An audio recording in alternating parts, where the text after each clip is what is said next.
Définitivement officiel, le Cameroun se dote d'une fibre optique sous-marine longue de 600 km. Elle va révolutionner le secteur de la télécommunication au Cameroun et dans la sous-région. Partie du Brésil, ce gisement d'or est la preuve sans contestation de la bonne coopération sino-camerounaise. Dites-vous, Linda Ndidi. Chose promise, chose due. La Chine tient toujours ses engagements envers le Cameroun, notamment se relevant de la coopération existante entre les deux pays.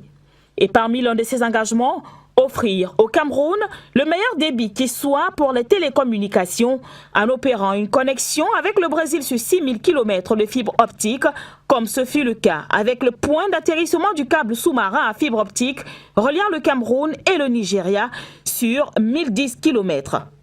Sauf qu'avec l'arrivée de cette fibre optique sous-marine, partie du Brésil, le Cameroun, à terme, sera une source d'approvisionnement pour certains pays voisins en matière de fibre optique.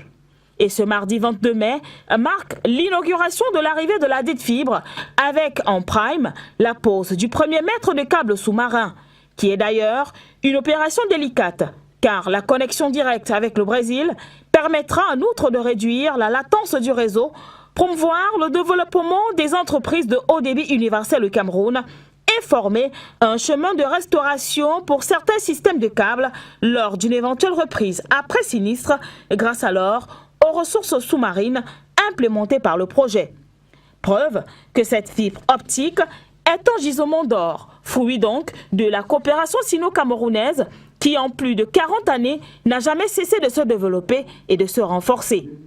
Et c'est la coopération dynamique qui est donc à l'origine de ce projet révolutionnaire qui intervient dans un contexte où il devient plus que crucial de moderniser le réseau large, bande et de revoir à la hausse les capacités Internet du Cameroun et de la sous-région Afrique centrale.